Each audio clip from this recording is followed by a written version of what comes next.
Assalamualaikum warahmatullahi wabarakatuh. Perkenalkan, nama saya Deviona Nurliza, NPM 2062201064, Prodi Akuntansi kelas 5A. Di sini saya akan menjelaskan tentang bab 11, yaitu segmen operasi dalam mata kuliah Akuntansi Keuangan Lanjutan. Konsep dan karakteristik segmen operasi yaitu salah satu strategi yang dilakukan oleh entitas dalam mengembangkan bisnisnya adalah dengan melakukan diverifikasi usaha agar dapat mengelola risiko sekaligus memperoleh peluang profit yang baru.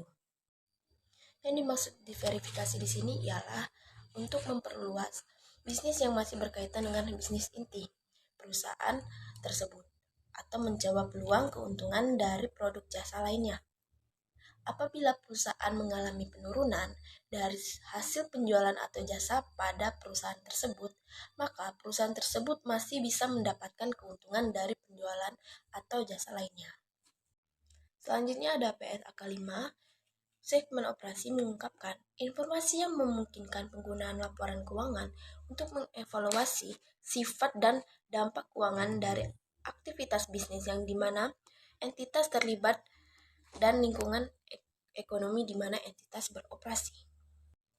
Yang dimaksud ialah informasi tersebut sangat penting untuk membantu penggunaan laporan, lebih bisa memahami kinerja perusahaan, menilai prospek perusahaan, dan memproyeksikannya agar dapat membuat penilaian yang lebih tepat tentang entitas keseluruhan.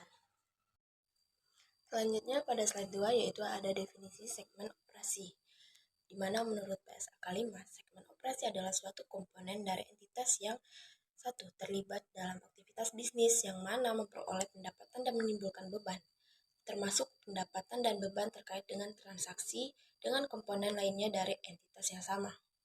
Yang dimaksud segmen operasi tersebut dapat memperoleh pendapatan dan dapat menimbulkan beban dari entitas yang sama. Yang kedua, hasil operasinya dikaji ulang secara reguler oleh pengambilan keputusan operasional untuk membuat keputusan tentang sumber daya yang dialokasikan pada segmen tersebut dan nilai kinerjanya. Jadi, kalau segmen operasinya itu pasti, hasil kinerjanya akan dievaluasikan dan hasil kinerja dari segmen operasi itu memiliki pengaruh yang signifikan dan relevan terhadap operasional perusahaan.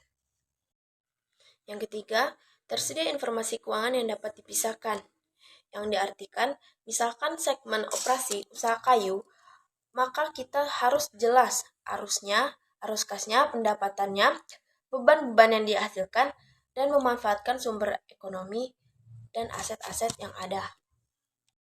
Dapat kita simpulkan, definisi segmen operasi ialah bagian dari entitas yang merupakan profit center yang kinerjanya dievaluasi secara berkala dan memiliki informasi keuangan yang terpisah. Selanjutnya, pada slide 4 ada segmen yang dilaporkan, di mana segmen yang dilaporkan secara terpisah yaitu jika memenuhi kriteria sebagai suatu segmen operasi yang sesuai dengan 4 langkah penentuan segmen operasi dan melebihi ambang batas kuantitatif. Selanjutnya ada ambang batas kuantitatif, di mana ada ambang batas 10%, dan menurut PSAK 5, entitas melaporkan informasi yang memiliki ambang batas kuantitatif tersebut. Yang pertama, pendapatan yang dilaporkan dari segmen termasuk penjualan ke pelanggan eksternal dan dari penjualan atau transfer antar segmen adalah 10% atau lebih dari gabungan pendapatan internal dan eksternal dari semua operasi. Maksud dari pendapatan yang diperoleh dari transaksi internal yaitu transaksi antar segmen atau pihak-pihak yang berakwidasi. Sedangkan pihak eksternal itu dilakukan dari pihak-pihak lainnya atau dengan pihak ketiga. Yang kedua adalah laba rugi absolut lebih 10% dari laba rugi absolut, dari mana yang lebih besar gabungan segmen yang laba atau segmen yang rugi.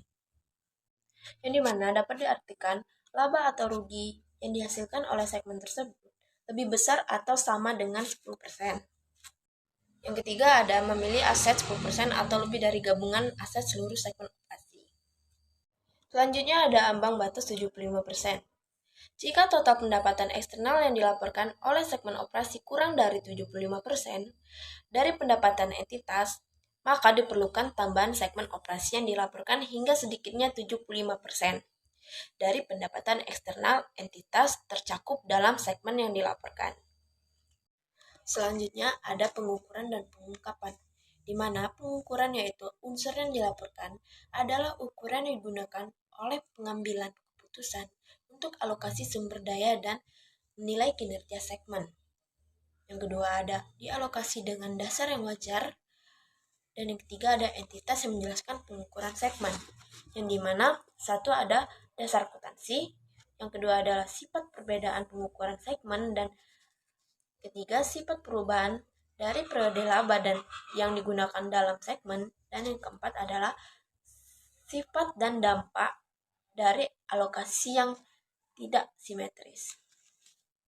Selanjutnya ada pengungkapan, yaitu berdasarkan PSAK 5, segmen operasi yang mengungkapkan informasi yang memungkinkan penggunaan laporan keuangan yang mengevaluasi sifat dan dampak keuangan dari aktivitas bisnis, yang dimana entitas terlibat, dan lingkungan ekonomi di mana entitas beroperasi. Dan berdasarkan PSAK 5, entitas mengungkapkan hal-hal. Yang pertama ada informasi umum, yaitu informasi umum yaitu faktor-faktor yang digunakan untuk mengidentifikasikan segmen yang dapat dilaporkan oleh pemilik entitas. Dan pertimbangan yang dibuat oleh manajemen dalam menerapkan kriteria penggabungan, serta rumus jasa pada produk yang menghasilkan pendapatan dari setiap segmen yang dilaporkan. Kedua, informasi tentang laba atau rugi segmen yang dilaporkan, yang dimana yang termasuk pendapatan dan beban tertentu yang termasuk dalam laba atau rugi segmen yang dilaporkan. Dan yang ketiga ada rekonsiliasi dari total pendapatan segmen, yang yaitu laba atau rugi segmen yang dialokasikan, aset dan liabilitas segmen, dan unsur eksternal dan segmen lainnya terhadap jumlah terkait dalam entitas. Selanjutnya ada pengungkapan pada level entitas, di mana A. Informasi produk dan jasa, yaitu entitas melaporkan pendapatan dari pelanggan eksternal untuk setiap produk dan jasa, atau setiap kelompok produk dan jasa yang serupa, kecuali informasi yang diperlukan tidak tersedia dan biaya untuk mengungkapkan lebih besar. B. Informasi wilayah geografis, yaitu entitas melaporkan informasi geografis tersebut. Satu, pendapatan dari pelanggan eksternal. Yang kedua, aset tidak lancar selain instrumen keuangan seperti aset pajak yang ditanggungkan, aset imbalan, dan lainnya. Dan yang terakhir ada informasi pelanggan utama, yang dimana entitas memberikan informasi tentang sejauh mana entitas mengandalkan pelanggan utamanya sebesar 10%.